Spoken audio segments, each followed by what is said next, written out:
Let's get it. Let's get it. Let's get it. Welcome back to the live stream. My name is Dr. Kojo, and this is the late night show with Dr. Kojo, yours truly. Let's go ahead and use the comment section to let me know where you're checking in from. Let's go ahead and let's get started. Let's get into it. I gotta reply to somebody real quick. The USA game is actually on right now, so attention may be waning because our country is playing in the World Cup at the moment. So this live stream will probably be like 30, 45 minutes. We won't make it too long because it's a big day. It's a special day. Uh, um,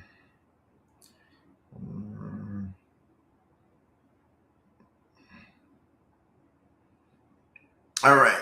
Let's get it. Let's get it. Let's get it. Let's get it. Yay.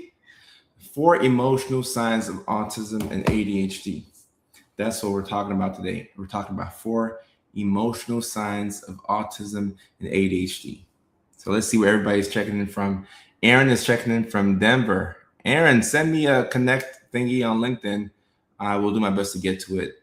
I'm not good at LinkedIn. I don't think I'm the best at LinkedIn, but I go on every once in the blue moon and go through and click the buttons. So yeah, let's connect. And thank you for your attention. We have our moderator Leilani checking in from New York City. Thank you for your attention. We have people following in on TikTok. Mind you, we are live on a couple of different platforms. We're live on Facebook, LinkedIn, YouTube, Twitch, Kick, TikTok. I'm forgetting one. TikTok, that's the biggest one. TikTok.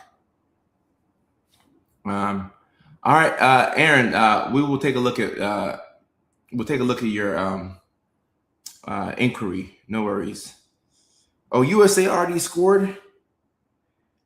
USA already scored. My attention is going to be all over the place. Wow. What a I made an intentional effort to not actually. I might cut the game on, have it in the background with the noise off. Thank you, Aaron. I appreciate you. We have Robin from Minnesota. We have Red Rooster. How you say that? Red Rooster from Chicago land. Crystal from Chicago. Crystal, no worries. I'm going to come back to Chicago. Chicago is my favorite comedy town. Y'all show up and show out for me every time I come. So I will be back in Chicago. So do not feel, well, you missed out on a great show. I ain't gonna lie. You missed out on a great show. An amazing show. But nevertheless, we will be back in Chicago, Illinois. You can bet your bottom dollar. Dominican Poppy, that's hilarious. London, Patrick is here. Patrick, thank you for your attention. Thank you. Speaking of London, England, Ghana and England had a close game, and it was a tie. I like both of our chances to get out of the group.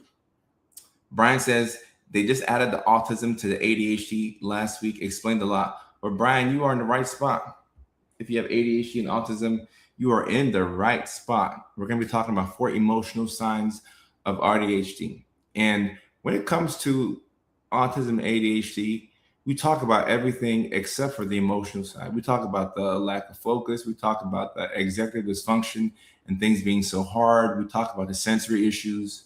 Of course, we got to talk about the sensory issues because that's one of the most frustrating parts. You know, things that smell funky, things that feel weird, just being out of touch with our senses. We talk about that, but we don't talk enough about the emotional side of being neurodivergent. Because look, if you're neurodivergent in this live stream, there's a good chance that you experience some funky moods every now and then. To have a week where you go through and you have a perfect mood Monday through Friday, it's kind of unusual. It's kind of unusual. Every now and then it'll be a Thursday or a Tuesday or a Sunday where you're just thrown off and you don't know why, but your mood is just funky. So we're going to talk about that thing. We're going to talk about that today. Let's see who else we have in here. We have Harlem, New York. Crystal, next time I come to Chicago, I hope you're not sick. But like I said, I will be back. My day was good, Andrea. Thank you for asking. Watch my BPD psychosis video. I'm neurodivergent. If you are neurodivergent, you're in the right spot. You're in the right spot. You're in the right spot. Someone on TikTok says, "Are you neurospicy too?" Guys, when you watch my video, do y'all think that I'm normal? There's not. There's nothing about my content that suggests that I'm normal. I'm not normal, and I'm tired of having to pretend like I'm normal. And luckily, I have this platform where I can let my hair down. You know, I whip my hair back and forth. I can let my hair down and be as crazy as I actually am. So this is a safe space for all neurodivergence, a safe space for all of us. Pittsburgh in the house. Ashley, thank you for your attention. Anali says, I feel like I've always been neurodivergent, but I've never gone to get a diagnosis. I've always felt like an alien. If that phrase, if you've uttered that phrase, it's come out of your mouth. I feel weird. I feel like I'm an alien. I feel like I'm different from other people. Oh yeah, you should definitely go get assessed. Most definitely, because those are the neurodivergent precursor words to being officially diagnosed. Oh, I just feel like nobody understands me. Like I feel so out of touch with everybody. Yeah, those are neurodivergent buzzwords. And I love y'all too. I love y'all too. I love y'all too. Funny joke right here. Funny joke. Funny joke. I'll give you this one. As a comedian, I'll give you this one. I don't know if your girlfriend dumped you for real, but I'll give you this one. And Red Rooster, AuDHD as of yesterday. Welcome to the family. Welcome to the family. Welcome, welcome, welcome. Melissa from Akron, Ohio. Awesome. And see, Andrew Oates. I hope I'm saying that, or Andre. I'm not sure if I'm saying. Either way, I could be messing it up. I need a safe space tonight. I asked hubby to get me water. He brought it in a mug. Sir, that's the wrong texture. Facts. Facts. Your content helped me convince me to get assessed. I'm 54 and just got my diagnosis, AuDHD, on Friday. Guys, this is my life's work right here. I take this work very seriously. People in the 40s and 50s and 60s, dare I say 70s, getting assessed and them finding out that they're neurodivergent. I take this work very seriously. So congrats on your diagnosis, and welcome to this journey where you're going to learn so much more about yourself. This is another buzz phrase right here. I feel like I'm bad at being human.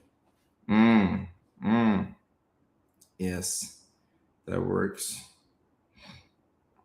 Do you do? What's the code for that? If you do, I'm trying to set up the cleaner to come tomorrow because my place is dirty. I can't even show y'all the rest of this place. My place is dirty, and the executive dysfunction has been kicking my butt this week. It's been hard to clean anything, so I positioned this to where y'all can see like the nice parts of it over here. But I ain't gonna show you how this place actually looks. I'm not gonna show y'all how this actually looks. 48 years old and AuDHD. Okay, Ryan, welcome to the live stream. Welcome to the live stream. Welcome, welcome, welcome, welcome. Crystal says, when I was a kid, I used to say, I wish I could unzip myself. Is this what they do when people say something really profound?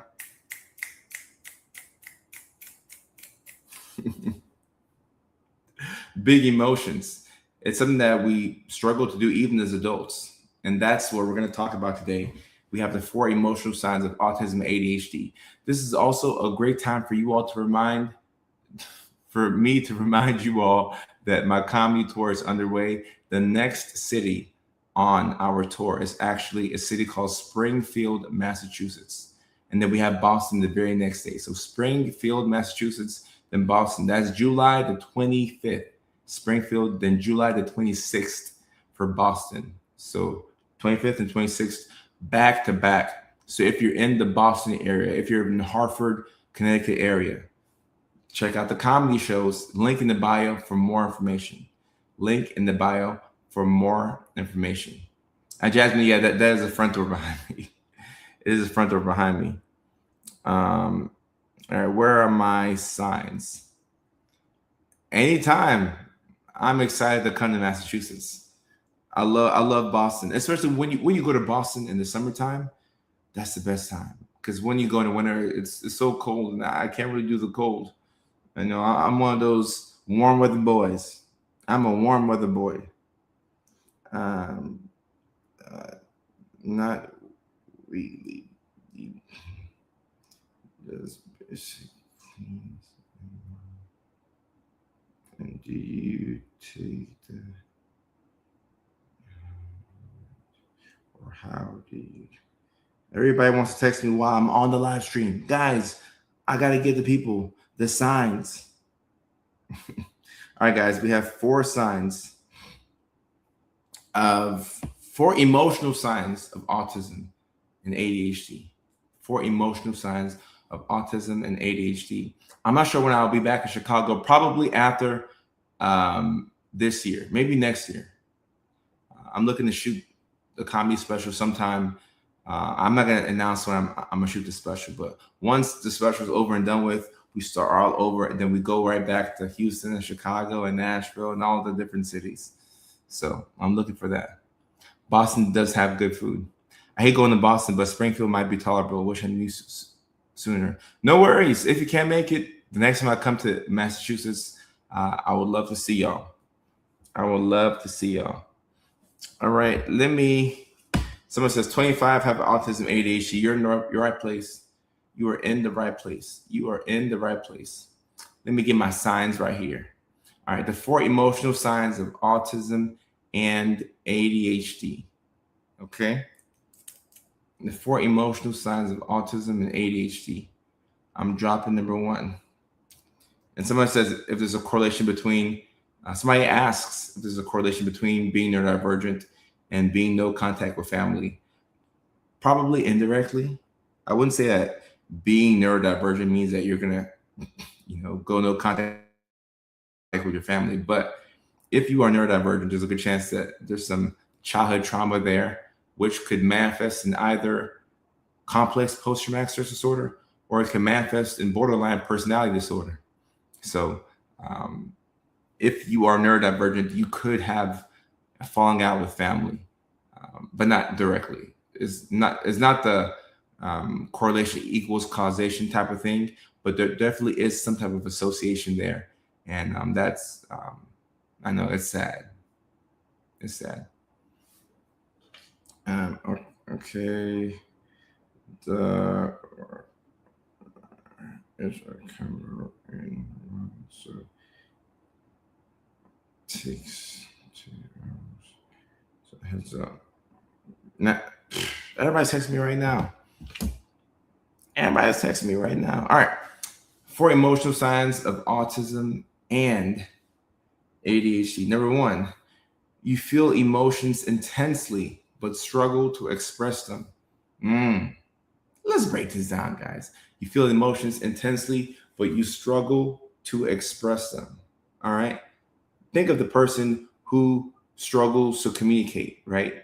The autistic individual, because that's what autism is. Autism means that the way you communicate with the world is different from how a neurotypical person would communicate with the world. So because of that, you will need some type of external support.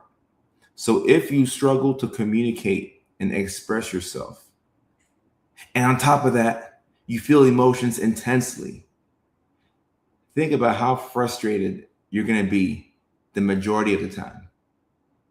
Because number 1, it's taking you longer than the average person to figure out what you're feeling. You need more time than a neurotypical person to process your emotions. You don't know what you're feeling most of the time, but when you know what you're feeling, you feel these emotions intensely. You feel them deeply. And the moment that you realize what emotion you're experiencing and you're trying to convey it to somebody, and you realize that you can't actually tell people what you're going through, that's very frustrating. Very frustrating. And this often manifests itself in anger. And I see Flo saying, I got put on antipsychotics. The two FDA approved medications for autism are both antipsychotics. And this is one of the reasons why. Because antipsychotics are, the quickest way for us to regulate somebody's mood, right? Antipsychotics work faster than traditional mood stabilizers. So that's why we use antipsychotics like risperidone or Abilify for autism and other ones as well. But when you struggle to communicate and you're feeling deep emotions, you're going to be stuck. You're going to be stuck. And this is where the external support comes in handy. Having somebody that can help you with communication, having somebody that can help you express your emotions. This is where a therapist can be very helpful. This is where a good friend can be helpful, because a good friend who knows you will make it easier for you to communicate because you already know the person and they know you, right? So if they know you, then you don't have to explain yourself as much. There's additional context that's there with that person that's not there with other people.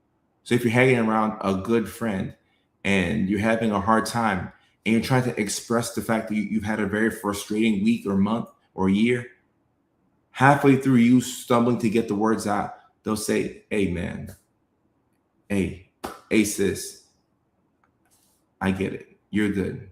I got you. You're good. You're having a hard time. You don't even have to communicate verbally sometimes. And sometimes when the words are hard to speak, having people that can understand what you're trying to say before you actually say the words, it goes a long way. Because now instead of you being frustrated and you can't convey what you're trying to say, you can take a deep breath.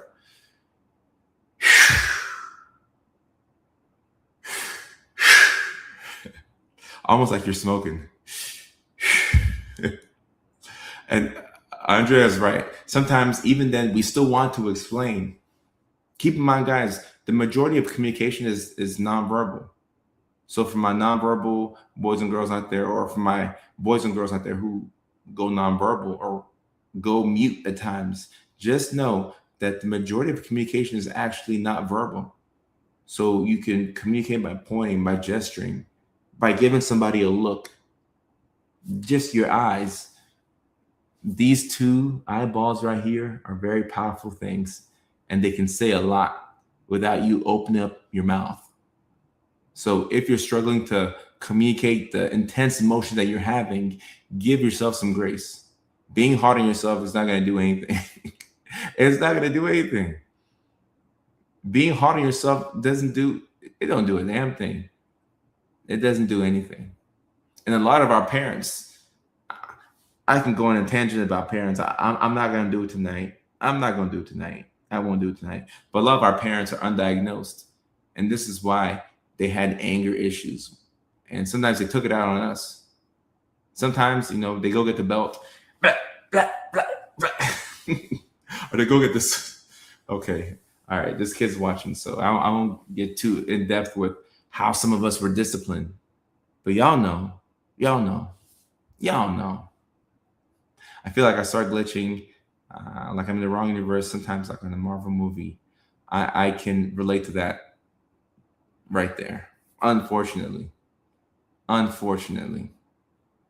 Is that where yelling problems come from? Potentially.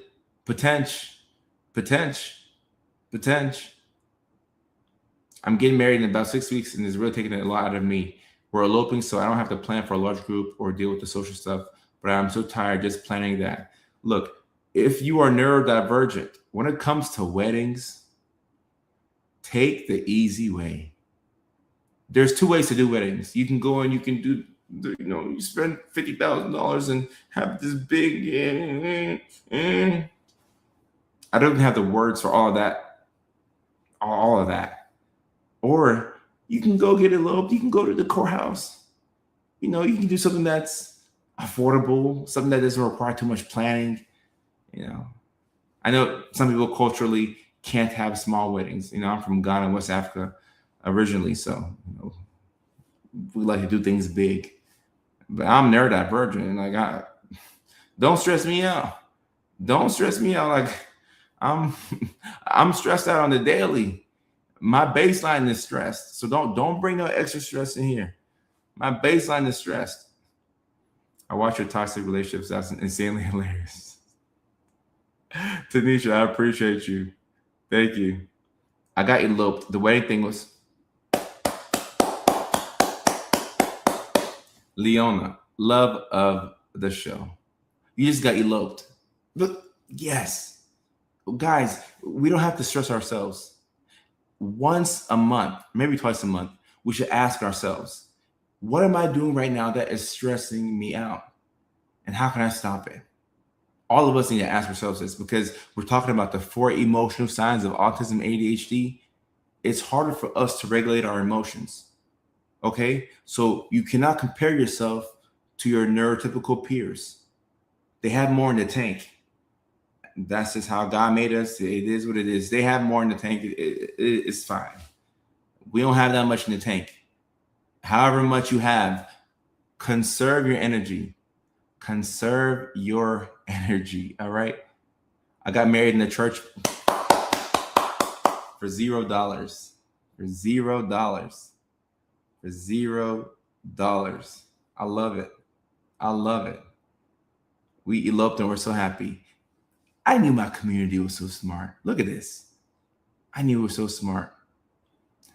Nigerian wedding, African weddings, Indian weddings. It's a lot. The culture is beautiful though. The culture, it's a beautiful thing. I'm not disrespecting the cultures behind these weddings, but it's just a lot. It's a lot. It's a lot, guys. It's a lot. Okay, let me get to the second emotional sign of autism ADHD. And y'all have already alluded to this one.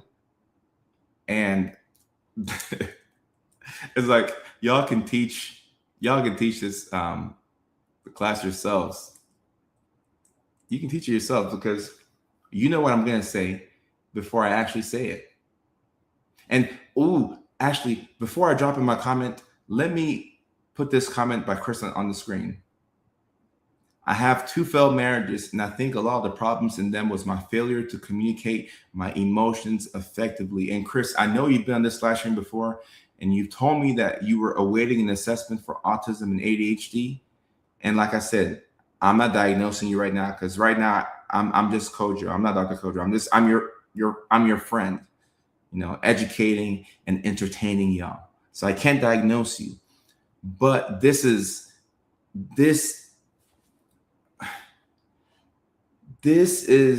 probably a top 3 relationship breaker, marriage breaker for neurodivergence. Our inability to communicate our emotions effectively. We don't know how to communicate our emotions. So, you marry one nice young lady and things are good for a little bit, then it goes bad. Then you hop into another marriage.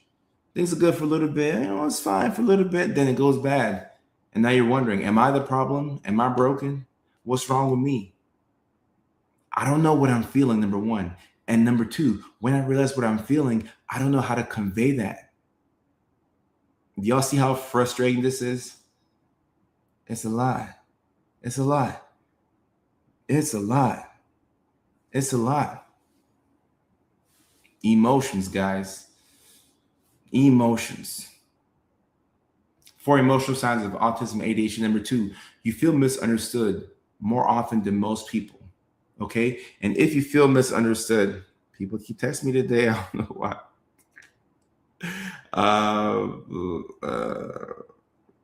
Okay, that sounds good. I'll put up in the kennel. She may bark though, but you'll be good. Yeah, this housekeeper, I need the help. I need the help so bad. So I'm texting back because this housekeeper's got to come and save me. And save me. Number 2, you feel misunderstood more often than most people. All right. The person with autism ADHD who doesn't know what they're feeling and is struggling to regulate their emotions, you're going to feel misunderstood. You're going to feel as if you're the only one going through this experience. And this is why it's so helpful to come to these platforms like my Facebook community, my YouTube, LinkedIn, TikTok, wherever you follow me at. It's important to join, because you need to be around other people who are going through the same thing, or else you're going to feel like you're alien, or you're going to feel like you're bad at life. You're going to feel like you just suck at living life. That's how you're going to feel. And when you feel misunderstood, what you're going to want to do, you're going to want to make people understand you, which is not a good thing, actually. Believe it or not, that's not a good thing. When you go on a quest to make people understand you, like, okay, I need to show people who I am. Like, you're going to understand me and like what I do. And no, you don't want to do that. That's the last thing that you want to do. Letting go of your need for understanding is what's going to liberate you. I don't know exactly at what point in my life this happened for me, but at some point, I just kept going through a lot of BS and pain and pain and pain and failed relationship after failed relationship. I meet a girl, I like her. It's great for 6 weeks. And we're struggling. It's good for a couple of months. Then maybe we get to a year mark. Boom, it's over. All right, whatever. Move on. Next girl, same thing. Falling out with friends. Struggling at work. Feeling misunderstood. You want at least one person to understand who you are and what you go through. But when you let go of your need for understanding, it liberates you. And then you feel like you're flying. It doesn't fix all your problems, but now you no longer feel this big, deep desire to make people understand you. And the moment that you can get to that point, that's when you're free. That's when you're free. It's like, all right, cool.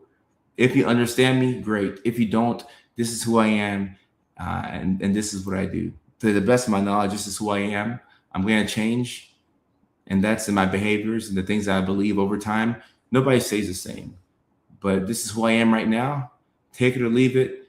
I'm going to work to be the best version of myself, but this is who I am, and I have no desire to explain myself to you. Which is funny, because you'll meet another neurodivergent and you'll talk about what you go through, and they'll finish your sentence. And you're like, oh my gosh, people go through what I go through. I'm not the only one. But then you can spend years trying to explain yourself to somebody and they're just hell-bent on not understanding you. And you're like, all right, this is crazy. Either this is crazy or I'm crazy. This is crazy or I'm crazy, or both. I can't communicate properly, but not only my emotions, is communicating in general. Right. And Erica, that's autism right there. This difficulty with communicating, articulating how you feel and where you're at. Very difficult. Even for somebody who's neurotypical, I think it's a fairly difficult task. But especially when you're autistic, it's really hard. When people ask you simple questions like, how are you? You're like, oh shoot, do I tell them the truth and tell them that I'm going through the most difficult period of my life? Or do I say I'm fine? Sometimes you end up saying I'm fine. Like, okay, yeah, I know I'm supposed to say I'm fine. So I'm fine. I'm fine is the biggest lie that we tell ourselves or tell other people. I'm fine. I'm good. I'm fine. You're burned out. You're on your last straw. In fact, your last straw is broken. You don't even have a straw anymore. You have a cup with just a little bit of water. No straw. You're not on your last straw. Your last straw that was 3 months ago. Like you're on your last. People ask you, how are you? I'm fine. No. You need it. You need a safe space. You need a safe space. Rachel says, This is very difficult to teach my 12-year-old autistic son. We are practicing acceptance. Thank you for making videos. Rachel, thank you for your attention. Thank you for your attention. And just know that you're doing a great job as a parent. This is hard to teach a 12-year-old, but look, to teach a 55-year-old, this is equally as difficult. So your son, if he starts working on this right now, he is ahead of the curve. If you start working on learning how to articulate yourself and learning how to express your emotions without fear of judgment, ooh, people go like this. You're a superhero if you can do that. You are a superhero. Chris says, I resort to I'm fine because answering honestly gets weird looks. Right. We've learned not to answer honestly. Patrick says, wait, you guys are using straws. That's funny. The last straw is broken. Yeah. Sometimes you know how your phone has like a percentage on it. It'll tell you how much battery you have. My phone right now says 27%. My backup phone says 51. When your phone gets to 1%, it eventually gets to 0%, then it dies. Some of us feel like we're at -5%, -10%. Some of us feel like we're past depleted. We are beyond depleted. We are gassed out. And sometimes that's the case. And if that is the case, we have to figure out how we can be a little selfish and pour back into ourselves. And I spoke about this on Tuesday's live stream, being selfish so that you can be selfless eventually. Sometimes the help that you need is telling other people no and focusing on yourself. If you prioritize, and look, guys, it's summertime right now. I know you want to be outside.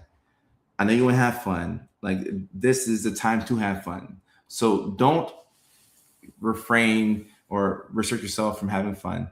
But I want you to understand that sometimes the help that you're looking for, you're desperately looking for help. You're asking people, can you help me? Can you help me? Can you help me? The help you're looking for is within you. You just have to say no to people. No, I can't hang out this weekend. I gotta catch up on work. I gotta sleep.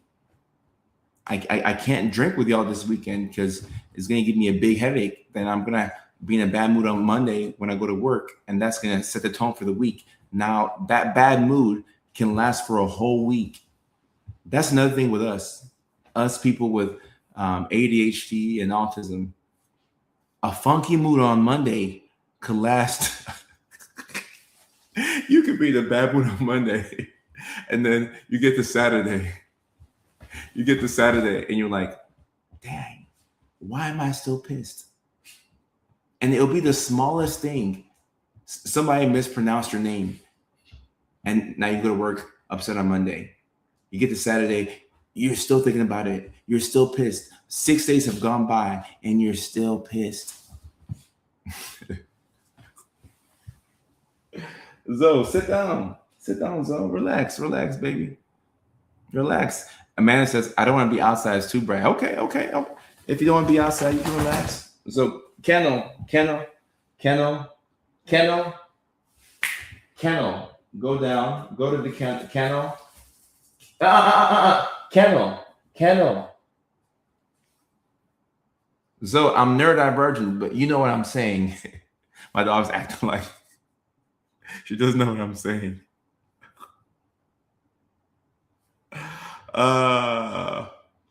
Mood preservation. Yes, mood preservation is so key. Mood preservation is so key. Certain things we cannot do because it's going to throw off our mood.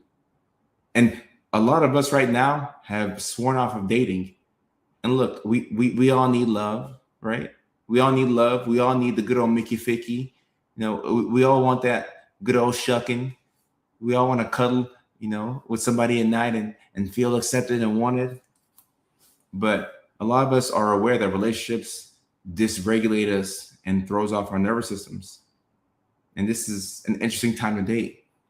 So if that is the case for you, there's nothing wrong with taking a couple of months, a year off from dating, 2 years from whatever you have to do to recharge yourself. You got to put yourself first. You have to put yourself first. Mood preservation is just putting yourself first, honestly. Putting yourself first and learning not to sweat the small things. Trying your best to look at things from a different perspective. Because when you go to therapy, I don't know if y'all have ever been to therapy before, but when you go to therapy, what the therapist is going to do, they're going to look to target your thoughts and help you think a different way. When you have better thoughts, it will set you up for a better life. So that's mood preservation.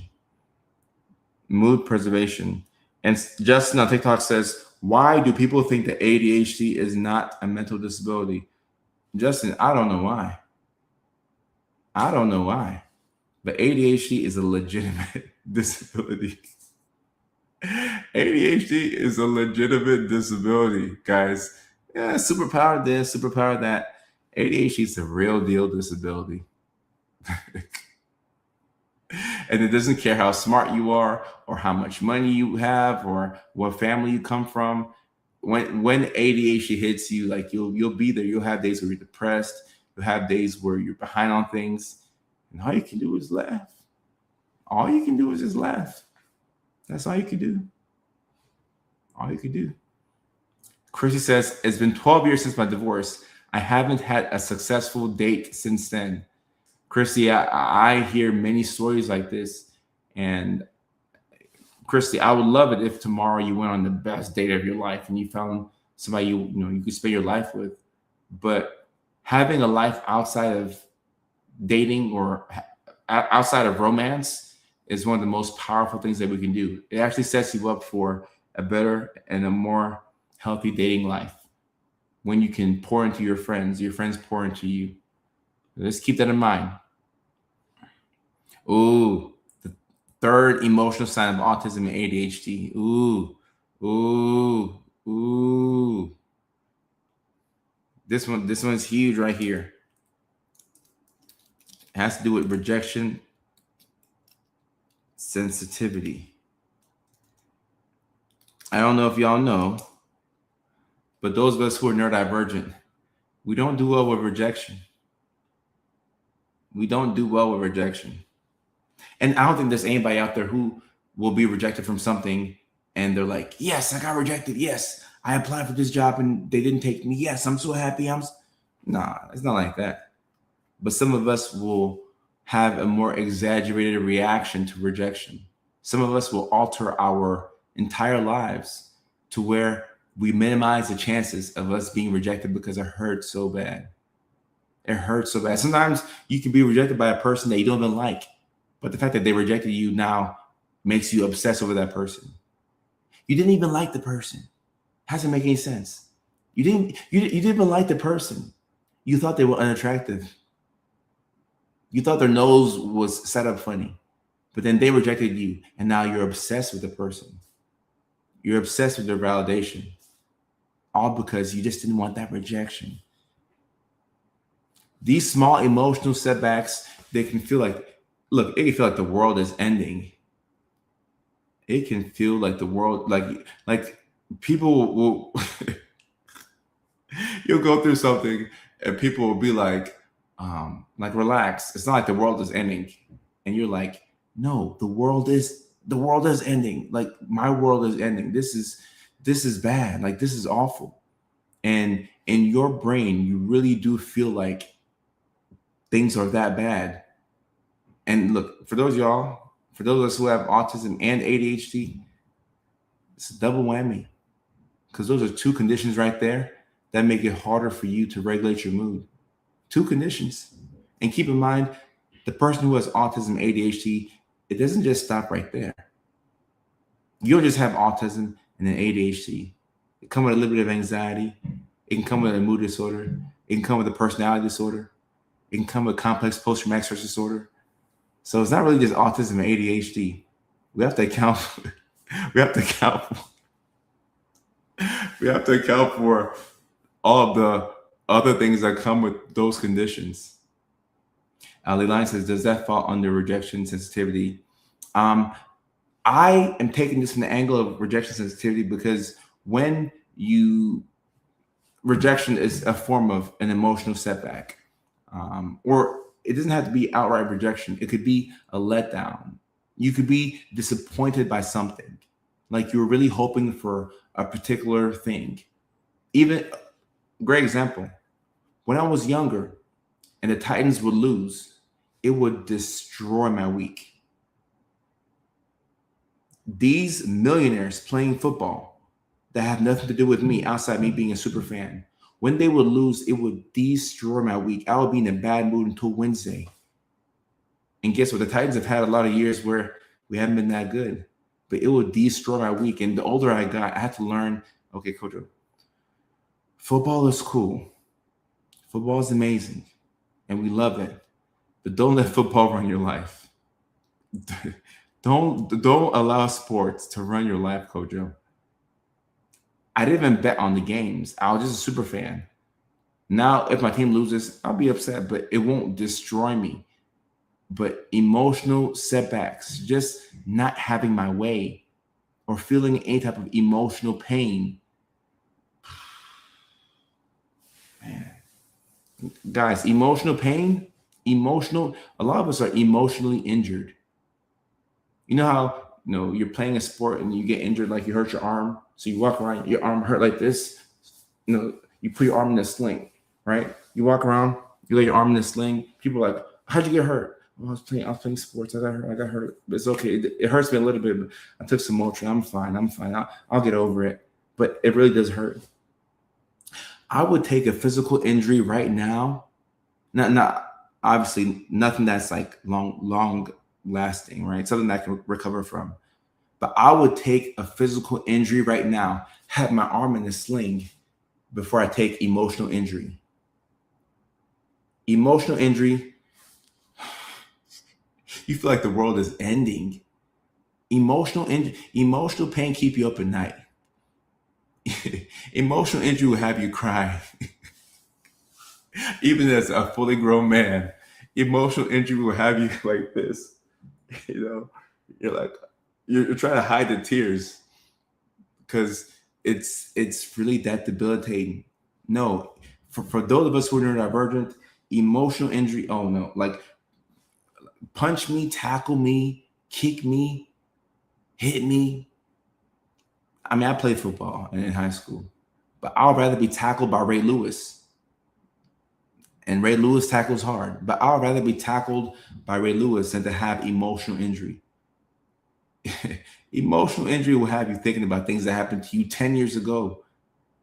Somebody will ask you, "What's on your mind right now?"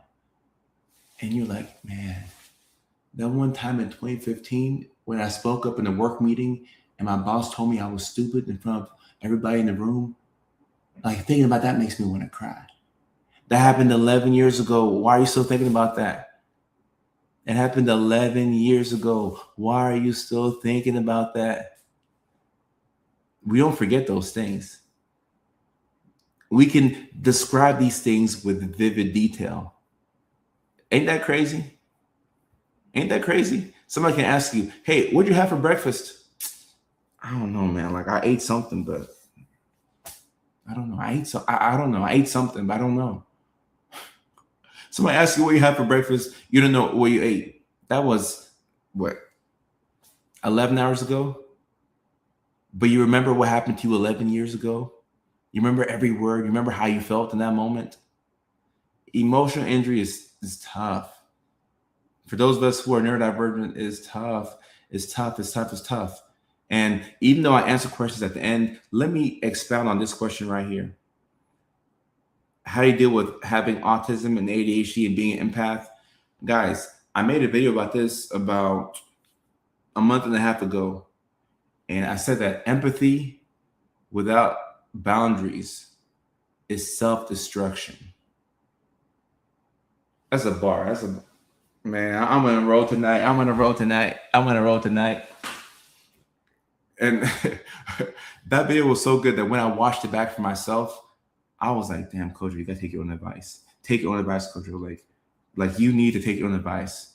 Because I feel hypocritical sometimes. I'll tell y'all something, but I won't live it. Empathy without boundaries is self-destruction. Self-destruction. When we think of destruction, right, and we think of, like something disintegrating, we have explosions. And explosions, like a bomb, happens externally.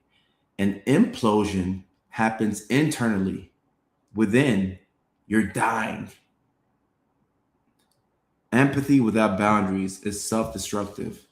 If you don't learn how to carve some boundaries around your empathy, it will have you feeling things for people that you aren't emotionally attached to, but you will invest into something and you will take it upon yourself to carry other people's crosses. And look, I'm not telling you to not be empathetic. Like, be empathetic, be a kind person, help out when you can, do the best that you can, but don't overextend yourself to the point where you have nothing left. Because if you do that, you know what's coming next?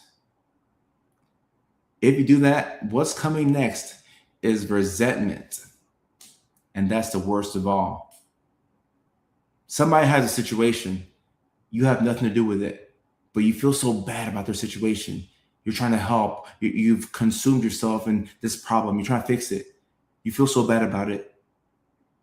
You get so deep into this person's problem that you forget to handle your business, right? If you're driving on the road and you start to look to your left or to your right too long, you lose track of where you're going. You could crash. And then when you crash, you get pissed off at them because they distracted you. No, you didn't have any boundaries. So that's why you crashed. But now, because you're thrown off, you resent the person that made you feel. This is pretty deep for a Thursday night now. This is pretty deep for a Thursday night. Farhan on TikTok says, holy sheesh, that's so true. It's true. This is deep for a Thursday night. This is deep for a Thursday night. Amanda, look, if you work in healthcare, guys, I've worked in psych hospitals for over 10 years, and there's no way I could have done that without having empathy.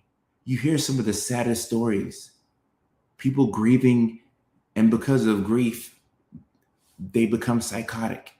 People use drugs one time, they become psychotic. People go through the worst kind of trauma and pain, all types of different abuse, name it, all kinds of abuse. People want to end their lives. If it's your job to help these people in the hospital, like, you can't turn off your emotions. You know what I'm saying? Like, you have to care for them. So how do you care for somebody without killing yourself? I can't say a word. I'm sorry. TikTok, my bad. With hurting yourself. Kojo, you know you can't say that. My bad.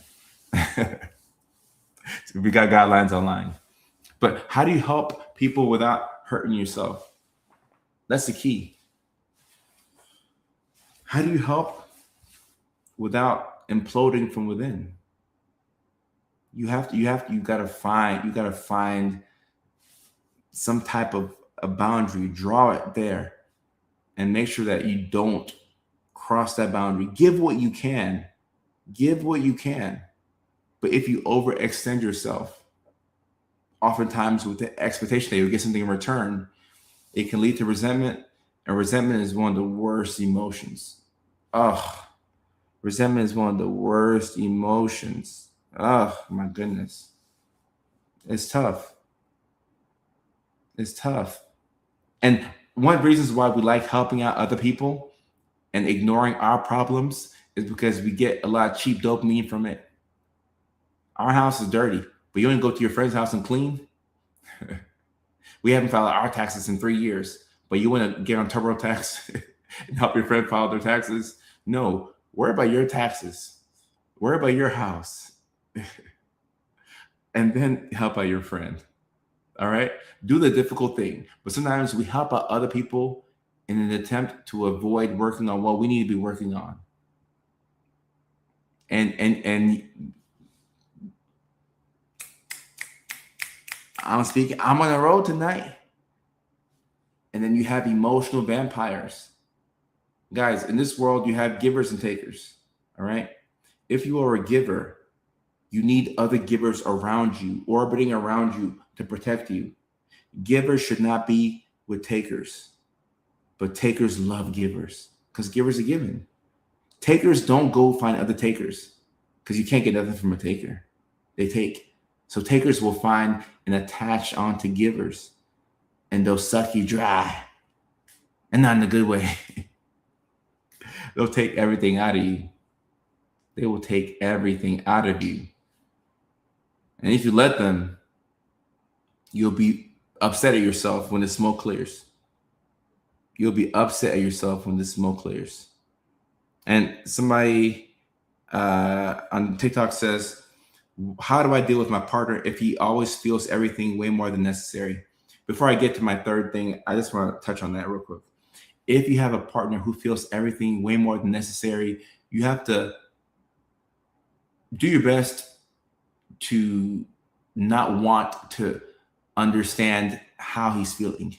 Because if somebody feels a lot and you don't feel a lot, and you're trying to understand why they're feeling so much, but you can't do it, it's going to drive you crazy. So the best thing you can do is accept your partner for who they are and understand that they feel a lot. And when you can't relate or understand him, say, hey, I can't relate. I understand that I don't understand what you're going through, but I'm here for you.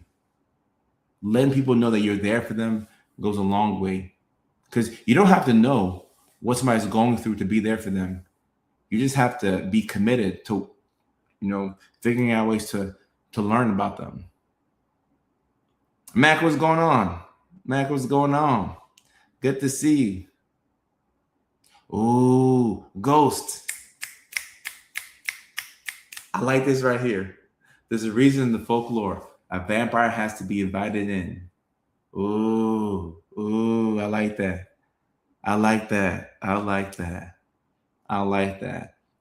Mac, tonight's live stream is about 4 emotional signs of autism and ADHD. And we can recap.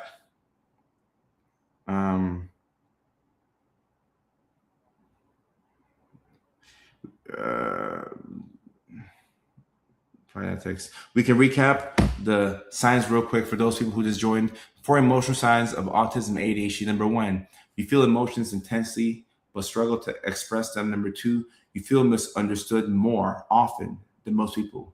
Number 3, small emotional setbacks, small for lack of a better term, can feel much bigger than they seem. And number 4, right here, you need time alone to regulate your emotions. Guys, this one's big. This one is big right here. Number 4, you need time alone to regulate your emotions. Guys, this is huge right here. You need time alone. How do you know if you're a person who needs a lot of time alone to regulate your emotions? Well, I'll tell you. If you're the kind of person that you get overwhelmed and you don't know what you're feeling, but you're having big emotions, so you isolate yourself for a little bit. And as you get rest, and as you isolate yourself, as you focus on only you, you realize now what emotions you're experiencing. And you realize what decision you want to make. Some of us don't know what we want to do until we get by ourselves. Like, you don't really know how you're feeling. It takes us longer to process our emotions. I get that. But you have to isolate yourself. You have to step away from the pack and really slow it down. And then as you slow things down, you're like, okay. That comment hurt me. I didn't know why I was so upset, but that comment hurt me. A good friend of mine, me and him were talking. He's also a comedian. And I don't know what y'all know about comedians, but we comedians are very sensitive people, probably because we're neurodivergent, but we're very sensitive individuals, more than you would realize. So I'm talking with a good friend of mine. I would consider him to be a really good friend. We're going back and forth, just saying a couple of jokes, and he said something that in the moment, I didn't think it was a big deal. After I got off the phone with him, I called my brother and I told my brother what my friend said. And I said it in a joking way. And my brother was like, "Hey, that's a rude comment. That comment was disrespectful." And I said, "Oh, he was just joking. I don't think it's a big deal." And my brother's like, "No, that was a rude comment." I said, I said, "Thank you for having my back, and I'll think about that." I woke up the next morning, and when I woke up next morning, I'm like, you know what? I don't feel good about what my friend told me. Like, I took offense to it, but I needed a whole night by myself to really figure out how I felt about that comment. And that, no, there's nothing on my shoulders. This is Jersey. This Jersey's funny like that. There's nothing on my shoulders. It looks like there's something on my shoulders though, but there's nothing there. But after I took a whole night to get some rest, I realized that the comment my friend made, it really hurt me. It hurt me. And I called, I sent my voice memo. I was like, "Hey, you know, after the conversation we had last night, we're joking back and forth, and I thought that the jokes were cool, but this one thing that you said really hurt me. And I'm telling you because I want to keep our friendship and I value our friendship. So me telling you that you hurt my feelings is a sign that I want to reconcile. I want to work through this." And fortunately for me, he understood what I was saying. We spoke on the phone and we hashed it out and everything was all good. And guys, keep in mind, if somebody comes to you with a problem and it's a big thing and they want to talk it through, it means that they want to keep that relationship intact. If you offend somebody or vice versa, and they make no attempt to rectify things, oh, that person's out. They don't care. They're gone. They're gone. Somebody who doesn't care will not try to work through a difficult conversation. They're just gonna dip out. They're gone. So we talked it out and everything was fine. But I needed time alone to figure out how I felt about that. And now I know that whenever I have a big decision coming up, I gotta isolate a little bit.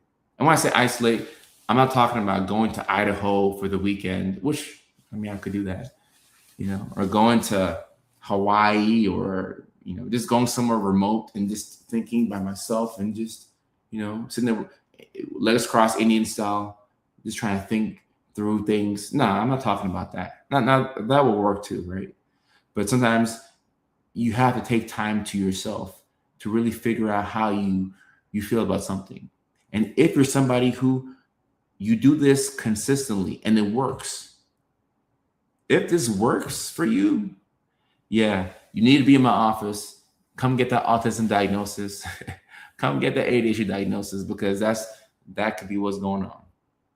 If every time you get frustrated and you're dysregulated and you need to regulate your emotions and you take time to yourself and it actually works, yeah, that's a sign that you're probably neurospicy. It's a sign. Erica says, "That's so true. Every time someone says something, I close myself and go nonverbal for a while. I didn't know for what, but I understand." Erica, you might be one of us. You might be one of us. I spoke to someone at church and it turned out to be a good conversation. She had no idea she came across the way I took it. Right. And guys, look, nobody likes confrontation.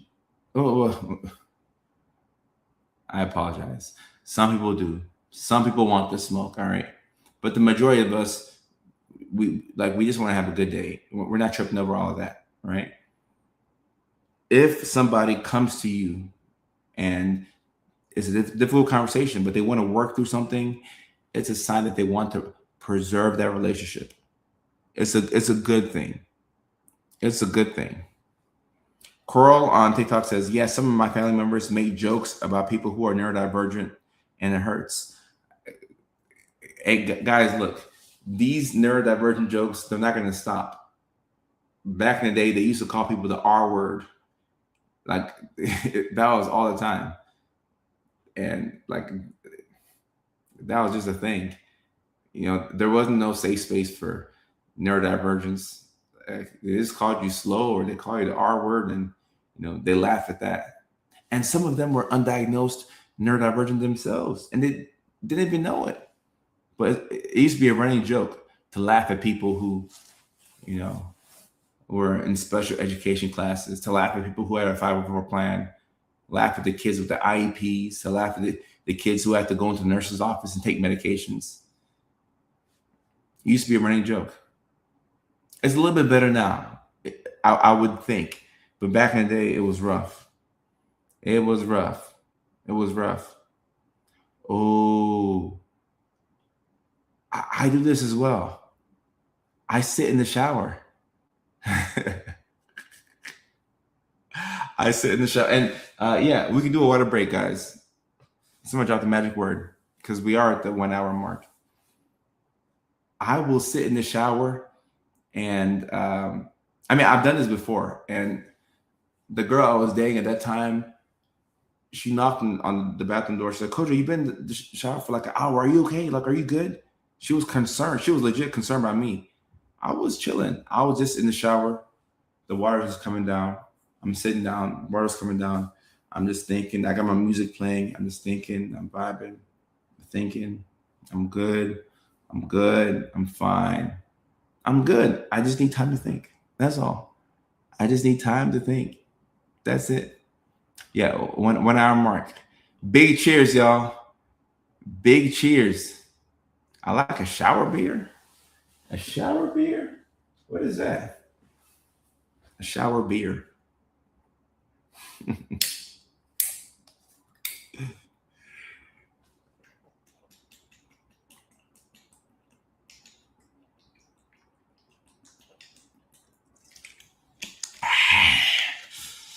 Today I actually drank enough water, but I was peeing like a cat. I assume cats pee a lot, but I drank a lot of water today. My cousin hides in the bathroom. She says it's a safe space. No, the bathroom is a safe space for us. Drink a beer in the shower. Okay. Guys, is this a thing? A shower beer tastes good because is this a thing? Like I never heard about this. Drinking a beer in the shower.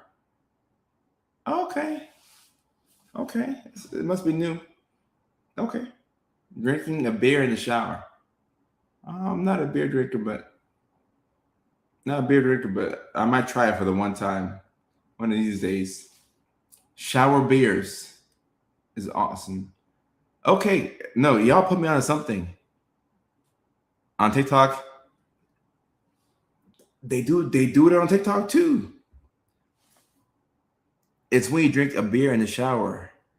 Okay, this is crazy. I never knew that people drank beers in the shower. Okay. Shower beer. Okay. All right then. Shower beers. Interesting. Bath wine. Okay. 100% shower beer. Hey, free balling. That's funny. You're in the shower. You're sitting down there. You got some sad music playing. Probably some Creed or something. Some Creed or maybe some old school Avril Lavigne. You're sitting there, naked. The water's coming down your face. You feel it. You just down the beer. You put it to the side. You go. You exhale while the water is dripping on your face. A shower beer. Shower wine. Oh, okay. Some of us are a little classy. You got the little wine like this. A shower wine and a shower beer. Oh, that's funny. Beer is tasty. Good for nap. Yeah, it does act as a depressant, so it will kind of chill you out a little. I don't like beers, but I do sit in the shower with a little seat music and a bottle. Okay. A little wine. They have holders for wine in the shower now. Okay, I gotta do some research because this is a whole different thing.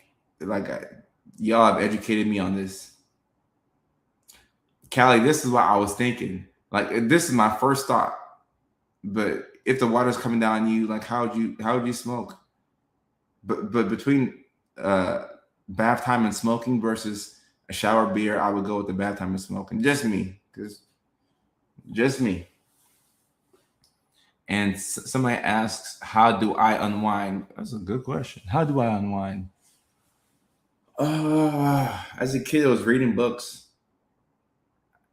Kid version of Kojo had it right. We would read books and not be on the phone. I unwind by doom scrolling. If I'm being honest, I doom scroll on social media like everybody else. I used to get high a lot to unwind, and that wasn't the best for me. Like it wasn't the best for my mental health. In the moment, it was, but it kind of did lead to some more problems. But unwinding right now, really just taking my trazodone and going to sleep. That's how I unwind. But I am reading more, not a lot, but I'm reading a little bit more. So I'm working on that. Farting in the shower. Okay, all right then. All right then. Oh! You smoke before the. Oh, okay. That makes sense. Cause I'm like, how you smoke when the water's coming down on you? Someone says I need to on TikTok. Someone says I need to stop doom scrolling so much here lately. Yeah, no, the doom scrolling is that's a big problem. And Fearless says, I hate getting caught in the scrolling. Positive though, that's how I found this live. Guys, the thing about the doom scrolling is that it's not the healthiest for you, but when you doom scroll, you come across my content and then you follow me, and I appreciate that. So let's work on the scrolling, but I certainly do appreciate every single follow. And Mac, you're good. No worries. Life happens. And last week, I took a break from live streaming. Just had so much traveling with the tour, and that 1 week break I took from streaming felt like a month. I took a 1 week break from streaming. It felt like a month. I'm like, dang, like am I am I even still somebody who does this anymore? Do I know how to stream? Like I had to recalibrate. Allison, I appreciate you. Thank you. I appreciate you. I have a PhD in doom scrolling. That's funny. And we are in the Q&A section right now, so we'll Q&A for like another 10 minutes, and then I'll watch this USA World Cup game.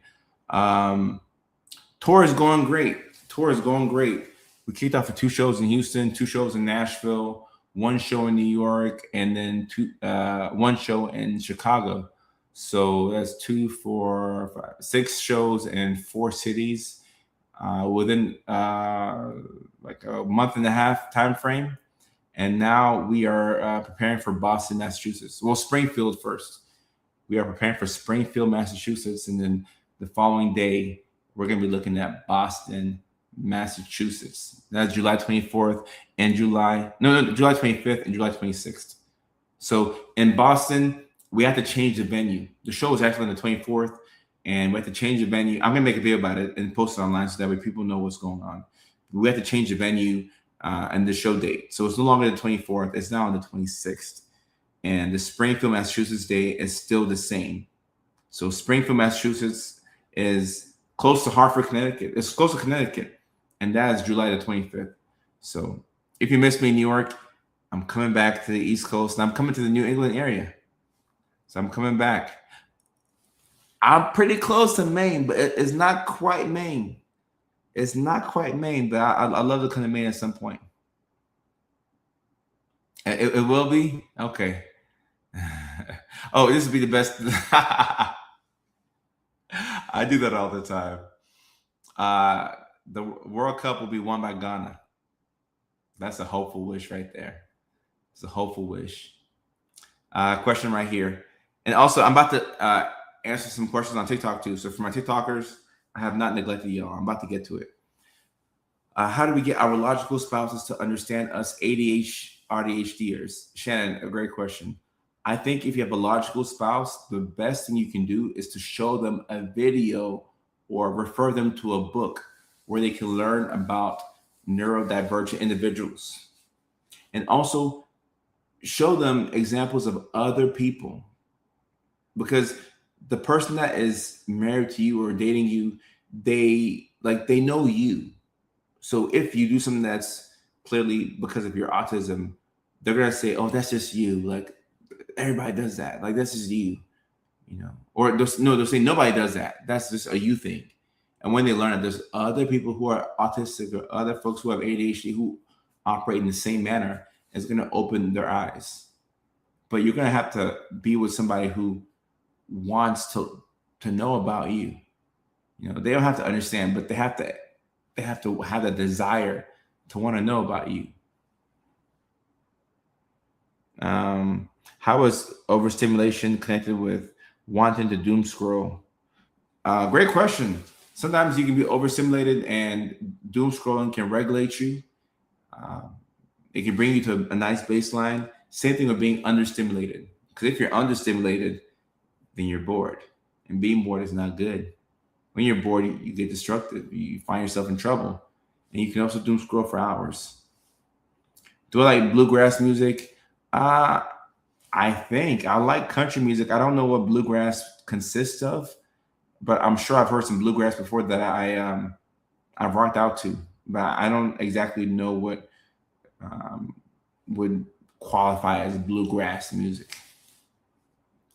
Mac, I appreciate you. I appreciate you. And whenever you get busy, you can't be on the chat. It's all good. Come back whenever you have the chance. It's all good. Now, Happy Cassie says, I make sure to show your shorts reels to my husband every time I want him to understand me. Now he does, thanks to you. Aw, you're about to make me blush. If I was white, I'd be blushing right now. Maybe you can see it, through the brown skin, but if I was white, I'd be blushing. Um, Thank you very much. I appreciate that. The videos are a great, quick and short way to educate people and hopefully entertain them. So I'm happy that it's cutting through and making a difference. I would love to come to Wisconsin at some point. When I was in Chicago, a lot of audience members were telling me to come to Wisconsin. I had multiple people who drove from Wisconsin to Chicago. I'm not good with geography at this point in my life. So I forgot that Wisconsin and Chicago, like they're right there, or Illinois and Chicago. I said Illinois and Chicago. Illinois and Wisconsin are bordering states. So yeah, I would love to come to Wisconsin at some point. Sierra Farrell is amazing bluegrass. Sierra Farrell. Okay. Gotta check her out. Black folks blush. Do we? I think we do a little bit. So bluegrass is kind of like gospel. Okay, I can rock with that. Nickel Creek. Not Nickelback, but Nickel Creek. Okay. Callie drove from Milwaukee to Chicago. Thank you, by the way. Thank you. So yeah, Wisconsin and Illinois border each other, and I gotta do something in Wisconsin because there's a lot of people up there who would love to come to a show. So I gotta do something in Wisconsin. I gotta do something there. Missed you, New York, but hope you come back to East Coast. I will. I'm coming back to East Coast in approximately a month. Just a month from now, we're coming back to the East Coast. Springfield, Illinois. Okay, got it. On TikTok, somebody says, have you ever thought about coming to Cincinnati yet? I have, and I'm talking to my promoter right now. We have some Ohio shows that we're going to be adding. So be on the lookout for some Ohio shows. It's coming. Ohio. Will you be coming to Canada? I like to do a lot of shows in Vancouver. So I'm looking to add some more in Vancouver, and I'm looking to come to Toronto at some point. And let me see.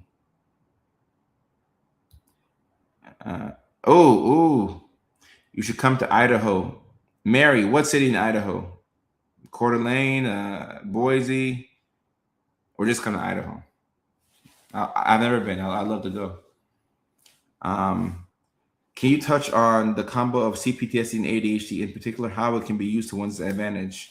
So here's the thing with CPTSD. It's not necessarily a negative thing, but you will be somebody who struggles to be present. All right. If you have ADHD, you already struggle to be present. Your mind's everywhere but the present moment. You're here. And if you have CPTSD, you're always thinking about what could go wrong. So you're always bracing for something instead of just sitting in the moment. At the same time, if you're somebody who's hypervigilant, you're more than likely somebody who's good at pattern recognition. So a positive trait of that is your intuition is pretty good. And unfortunately, it's coming from the trauma, but your intuition is pretty good. So when you realize that you shouldn't be in a situation, or that you need to get out of a relationship, or that you're not safe, you're able to get out because you've seen this happen before, right? So you don't have to experience it again. So I guess that would be a potential plus to having ADHD and CPTSD. So, you got to find a silver lining in everything. Mary says, Boise, Idaho. I would love to come to Boise. I would love to come to Boise. I learned about your AuDHD from you, and I'm pretty sure I have it too. JD, I appreciate you. Thank you very much. CPTSD has sharpened my AuDHD masking. Oh no, it can definitely do that. It can definitely do that. And some of us are really good at pretending to be normal. So much that you've forgotten who you actually are. Some of us are really good at pretending to be normal. Really good. If you pretend to be normal long enough, you'll have somewhat of an identity crisis. You're like, who am I? Like who actually am I? Like, I don't know who I am anymore. Or did I actually ever know who I was? Very inspiring. What is your training? My training is actually, let me get, I was going to go back to elementary school and tell you about my education from second grade at Taylor Stratton Elementary School, but I know what you're asking. My training, associate's degree from the University of West Alabama in Livingston, Alabama, then a bachelor's of science and nursing degree from Western Governors University in Salt Lake City, Utah. That was an online program. Then I got my doctorate of nursing practice degree with a specialty in psychiatry and mental health from Augusta University. That's my DNP degree. And Augusta University was where I also worked at the psych hospital for almost 10 years. And then after that, I went to Virginia and I started my career. And I started off in forensic psychiatry, did that for 16 months. And then I moved to California to do social media full time. And then, we went from 400,000 followers to now 6.1 million followers online. And we're having fun. We're having fun. God's good. God is good. Do you recommend medicating ADHD for someone diagnosed at 40? Yes. Yes. The answer is yes. I believe that the most helpful thing you can do for ADHD is to take medications. I don't get paid extra for prescribing pills. So like, I'm not in, cahoots with the drug companies to like force feed you Adderall or anything like that. I'm not, but I take medications for ADHD, and it's the number one most helpful thing that I do for my ADHD. It is the number one most helpful thing that I do. Now I exercise 5-6 times a week, and that'll be the second. So that's very helpful. But man, these medications it's a game changer. The medication helps specifically for ADHD, helps to regulate your emotions. Like we just talked for an hour and a half almost about how emotions are hard to deal with. So ADHD meds help with that. Helps to regulate my focus, so I can focus on, figuring out different ways to make life easier. It helps with wakefulness. It helps you wake up. I mean, it's a stimulant. It helps you wake up. And a lot of us who have ADHD, like the majority of the day, we're just kind of like tired in the day. Without my medications, I wouldn't be fully awake until like 2-3 p.m. Like, I'm not kidding y'all. Like I would drag through the morning and just be like, like that's how I was in school. I was just kind of like dragging through the day, like, man, school. Like, yeah, like, yeah. What's up, guys? I didn't have any. I didn't have any medications back then, so I was raw dogging it. I was a raw dogger. I was a raw dogger. Can the combo of ADHD and CPSC mimic aspects of antisocial personality disorder? Oh, it definitely can. Keep in mind with trauma, and almost all of us who are neurodivergent have some type of trauma, right?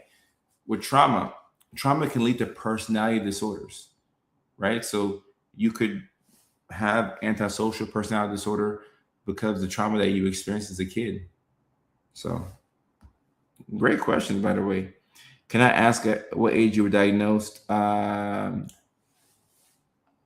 Peterson, Grovetown, Georgia, first year of DMP school, 2017. I gotta do the math. I was 25, 26. You know, you're getting old when you have to like add the years up and then count. You're like, 26. 26. Why is it hard to get an autism diagnosis in late 30s, early 40s? Because a lot of people will misdiagnose you with other things, bipolar, PTSD, personality disorders. People don't account for the fact that there's an emotional aspect to autism and ADHD, and that can lead to mood swings. Instead of just diagnosing somebody with a mood disorder ASAP. Yeah, and women get diagnosed like 40 years after men, anyways, on average. So, women tend to wait, but late 30s, early 40s, nah, you waiting a little bit too long. You waiting a little bit too long. On TikTok, somebody says, "What made you realize it was time to get diagnosed?" I was failing. I was about to fail out of grad school. Actually, I was about to fail out of grad school. I was. We almost didn't have Dr. Kojo. I was going to fail out of grad school. My relationship with the girl I was dating was just getting worse and worse. She's like, "I don't ever see you," and I'm like, "I'm fighting for my life right now." I was like financially behind on everything, and I was still like helping out parents and my grandparents. So I reached a breaking point where I'm like, all right, man, like at this point, like shoot, like I'm about to fail out of grad school. Like I was desperate. I was desperate. That's what it boiled down to, just being desperate and looking for answers any and every way. And that's when I finally booked the appointment. And I went to my primary care doctor, Dr. Pearson in Grovetown, Georgia. I still remember him. I'll never forget him in that moment. Saved my life, for real. For real. I think I'm decently smart. Working in a psych hospital, I enjoy it. I enjoy it because your patients count on you a lot, and I think it's my favorite place I've ever worked at. I really do think it's my favorite place I've ever worked at. The patients count on you, and they're coming at the worst moments of their lives, and we get to give them some hope and let them know that they're not the only ones that are going through pain and trauma. And sometimes we get to go outside and play basketball with the patients, which is fun, or we get to throw the football around. So throw the football, like that's how I would do assessments at the psych hospital. Like I would like to get the football and throw and talk. Let's throw and talk. Let's throw and talk. And then we'll talk about some sports too. Talk about the Patriots and Tom Brady and how they're cheating all the time. And then we would eventually get around to why you're at the hospital. Oh, okay, you stopped taking your lithium, so on and so forth. But the psych hospital, man, great place, great place, great place. I'm trying to see this. Some comments that I missed. Caffeine can make some people ADHD calm or sleepy. Oh yeah. I could actually take my ADHD meds and go to sleep. Like I'm not gonna do it tonight. Like I don't want to risk that. I'm trying to like actually sleep when it's time. But I would not be shocked if I could take my ADHD meds and like just go to bed. I would focus for a little bit and then I would go straight to sleep. Now I'm 33 right now. Is that what Google says? Does Google say I'm 35? Making me older. Making me older now. I know. I'm only 33. I'm a young buck. I'm a young buck. I'm a young buck now. Red Bull naps. That's funny. Last time I was in the psych hospital, I actually found peace there because I was surrounded by other people who understood what it felt. And it was an unmasked environment. I've always thought about this too, because I think that the psych hospital is the last place on earth where you can actually go and find actual peace. Like you actually get a break there. And maybe you may have had a psychotic break to put you in the hospital, but you get a real break in the psych hospital. Like you get to be away from your phone. You get to focus on getting 8 hours of sleep. You take your medications. It's a very healing place. Other places that could do that, jail. I'm not saying go to jail, but jail or any type of detainment. Anytime you're detained for anything against your will, not that we want that, but it kind of forces you to slow down and focus on the basics. And if you take the lessons that you learn at the psych hospital and you apply them at home, you would always be successful. You're waking up taking your medications. You're eating meals around the clock, right? You eat your 3 meals. You go to bed on time. You wake up in the morning on time. Like if you follow the psych hospital rules in real life, you would actually be really good. Like everything that I do for the patients at the psych hospital, if I followed the advice that I tell the patients, I would live a healthier lifestyle. I would live a healthier lifestyle. But I'm just so hypocritical where I'll say, hey, like get your sleep, like have a nighttime routine, stay off your phone. Of course, there's no phones in the psych hospital, but I'd say, stay off your phone, whatever. I just don't do what I tell people to do. So I'm working on that right now. I'm working on learning how to take my own advice. It's very difficult. I'm working on it. I'm learning how to live life. I'm learning how to adult, honestly. At my age, I'm learning. Psych hospital, jail, or vacation on the lake. I mean, obviously, I think you'll take the vacation on the lake, but out of the three, where would you have the most rest? You would have the best rest at the psych hospital. I promise you. You would have the best rest there. Because when you're on vacation, you don't get rest. You're on vacation, you're thinking about what you got to do. You're thinking about the itinerary. Like, oh, tomorrow we're going to go to the lake, and after we're going to go to the beach, and then we're going to go to the mountains, and, and then jail, like you're being temporarily detained over there. So you're kind of stressed. The psych hospital, you would actually get the best rest. I don't know about y'all, but I don't rest on vacation. I get very little sleep on vacation. I say I'm going to sleep on vacation. It's not true. It's not true. And you actually get coffee at the psych hospital, and they have great coloring books. There's a lady who checks herself in there periodically when she feels overwhelmed. Like, once again, I don't know why we don't do this more.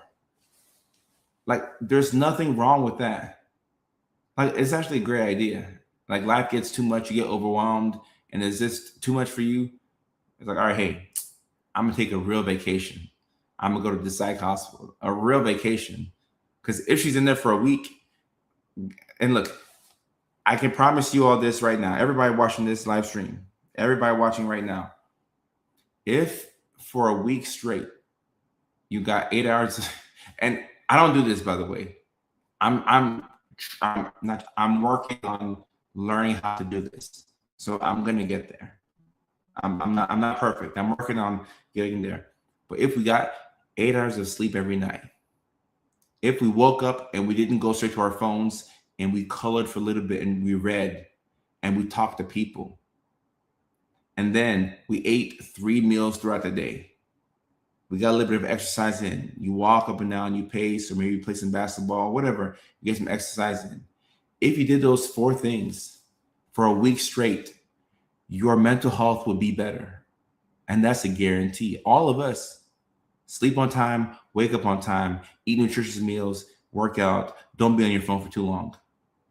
4 or 5 things. If we did that for a week straight and you came back to me next week, you would tell me that you had a really good week, that you felt really good.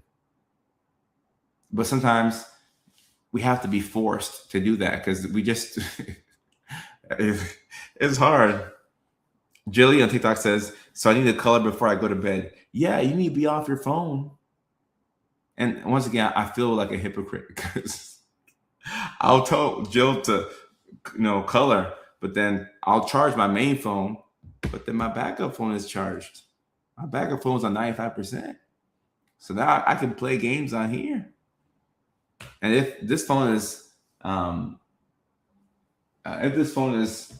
dead, if both my phones are dead, I can still hop on my iPad and play some games over here. And if my iPad is dead for some reason, I can hop on PlayStation and I can play MLB The Show for a couple of hours. It's not healthy, guys. It's not healthy. And I'm working on it. I love to go for a digital detox. I would too. I need me a nice digital detox in the forest. I need that. A psych hospital in Africa, it looked like a vacation lady had her phone sitting on the grass drilling and everything. Oh, look, if they gave you phones at the psych hospital, I promise you, people would not want to leave. I feel like that is one of the reasons why we can't give you phones at the psych hospital. The main reason is for safety and like HIPAA and to keep everybody safe. But if you were allowed to have your phone at the psych hospital, I promise you, people would not want to leave. And why would you want to leave? I would discharge somebody, and hey, like it's time to go back home. You've done it. You got better. And they're like, no, I'm hearing voices like I'm not ready to go home. I'm not ready to go home because you want to be on your phone. Literally, that's all you're missing at the psych hospital. Your phone. But then that's a problem too. The phone is a problem. But that's literally all you're missing. Once you have your phone in there, you're good. You're good. Psych hospital forces you to be present, to sit with yourself.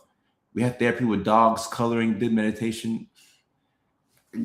Guys, and for the people who say that the psych hospital is dangerous, look, I feel safer in a psych hospital than I do eating brunch at a breakfast spot in a safe neighborhood. You're safer at the psych hospital than outside, because you can be outside eating lunch with the family and somebody could come in and there's an active shooter. I'm not saying that, I'm not wishing that upon you, but like, hey, like things happen. Oh, Red Rooster, I appreciate you. And I was supposed to end this live stream, but I got carried away. I be getting carried away.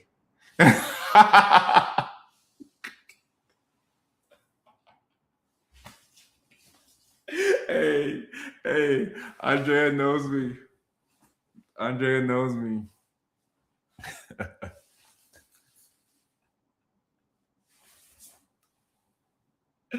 Hey, chill out. You telling too much truth. Too truthful. You're right.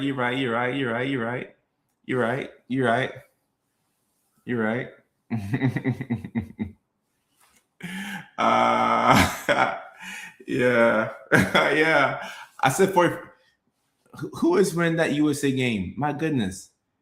USA soccer. I forgot about it. Oh, it was 2-2 in the 73rd minute. 2-2. Okay, cool. So I'll catch the last 20 minutes of it. Gosh.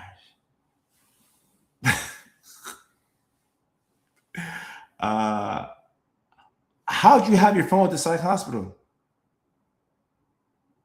Huh. Okay. Interesting.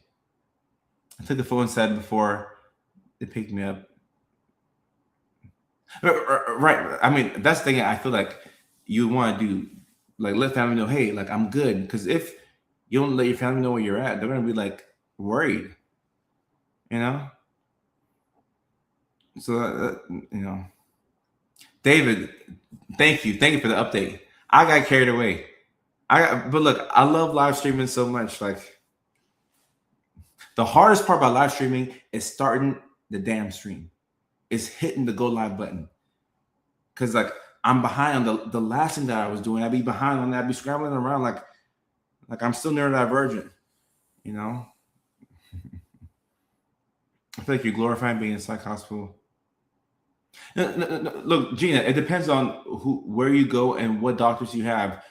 You can go to a psych hospital and have a very bad experience. Like, some hospitals aren't good, and some doctors don't care. I'll tell you that right now. Some doctors are checked out. Some doctors are in there. They're just there to get paid. You know, and you know, we get paid well, but like if you even if you get paid well and you feel like you're not making a difference, that's soulless work. Like, how can you take pride in that? So some people don't have good experiences, and yes, we should acknowledge that. We should acknowledge that. Rachel, praying for your son, hoping that he does well in there and he comes out and he does really good. Kelly, yeah, look, look, you know, when people will come out here, Amanda, thank you for coming on. I appreciate you.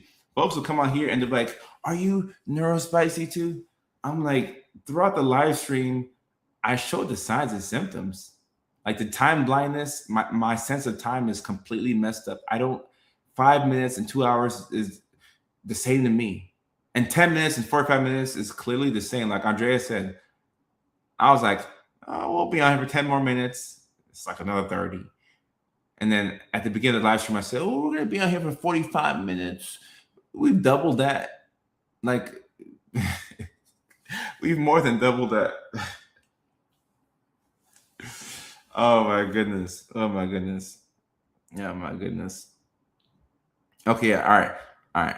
I will go catch the rest of this USA game, and hope that the boys in the blue can pull it out. It's a tie game right now, and the US doesn't need this game technically to move on because they're already clinched. But I'm gonna watch the game, lock in, enjoy it. Man, we've had a great live stream, man. I love y'all and I appreciate y'all. And I think we should have a live stream about. Let me write that down. We should have a live stream where we talk about psych hospitals specifically, because I've been doing a lot of writing, not just for stand-up comedy, just writing in general. But I have a lot of thoughts about psych hospitals, and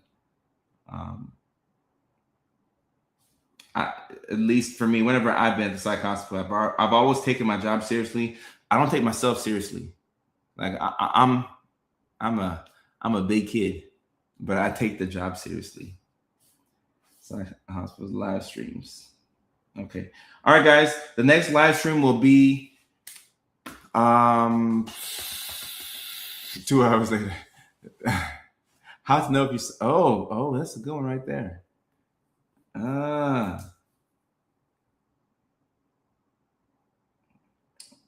Some really good ideas right here. Really good ideas right here. Sierra, Ghana on Saturday.